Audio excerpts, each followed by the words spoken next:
Assalamualaikum warahmatullahi wabarakatuh. Saya Budi Sulistianto dari kelas 3D. Saya akan di, saya di sini akan menjelaskan tentang obat tetes mata Sendosetrol.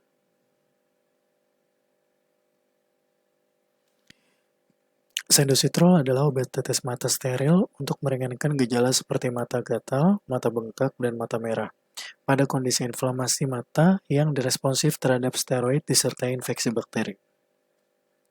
Komposisi dari obat tetes mata ini adalah per 1 ml mengandung dexamethasone 1 mg, neomycin 3,5 mg, polymyxin bisulfate 10.000 IU.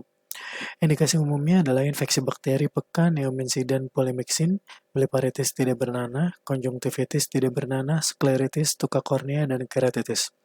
Dosisnya, penggunaan obat ini harus sesuai dengan petunjuk dokter. 1-2 tetes tiap jam pada siang hari dan tiap 2 jam pada malam hari. Namun jika respon baik, bisa dikurangi menjadi 1 tetes tiap 4 jam. Kontraindikasi, jangan dikonsumsi pada kondisi ibu hamil dan riwayat glukoma, hypersensitif, epithelia herpes simplex, vaksin, cacar air, penyakit virus pada mata, dan infeksi Mycobacterium. Efek sampingnya biasanya yang akan terjadi pada mata adalah mata akan menjadi kemerahan, gatal, bengkak, nyeri, ada serasa sensasi hangat pada mata, serta ketajaman mata menurun. Farmakokinetik obat tetes mata, mayoritas obat-obatan untuk mata diformulasikan untuk dijadikan sediaan obat topikal, injeksi subkonjungtiva, subtenon, dan retrobulbar. Semakin lama durasi kontak obat dengan mata, maka akan meningkatkan absorpsi obat. Mekanisme absorpsi melalui konjungtiva dan kornea adalah jalur absorps yang utama dalam pemberian obat dengan efek yang terlokalisir. Penetrasi obat melalui kornea merupakan suatu proses absorpsi yang melalui 3 lapisan dengan solubilitas yang berbeda, yaitu komposisi hidrofobik pada epitel, hidrofilik pada stroma, dan hidrofobik pada endotel. Distribusi obat di mata tergantung kepada kemampuan substansi obat untuk berikatan dengan jaringan. Jika afinitas berikatannya tinggi, maka eliminasi obat dari mata akan diperlambat. Distribusi obat pada jaringan memiliki pola gradien konsentrasi yang paling tinggi di kornea, lalu konjungtiva, humor aqueous, iris corpus ciliaris, lensa vitreous, koroid, dan retina. Obat yang diberikan secara tropikal umumnya tidak akan mencapai dosis terapi yang cukup ketika mencapai segmen posterior mata, kecuali diabsorpsi melalui kornea dan menuju sirkulasi sistemik kemudian didistribusikan ulang ke retina atau koroid. Obat tetes mata tidak melalui metabolisme di hepar.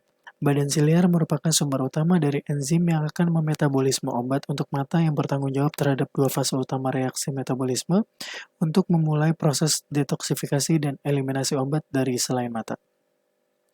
Lokalisasi dari enzim-enzim ini dalam satu jaringan merupakan hal penting karena produk hasil oksidasi dan reduksi dari reaksi fase 1 sistem sitokrom P-strip450 bersifat reaktif dan lebih toksik dibandingkan bentuk awal dari obat itu. Proses konjugasi dalam reaksi fase 2 dilaksanakan dengan bantuan enzim detoksifikasi. Sirkulasi uveal yang terdiri dari iris, badan siliar, dan koroid, yang merupakan 80% dari total pembuluh darah yang ada di mata, dapat dengan cepat mengeliminasi hasil konjugasi tersebut.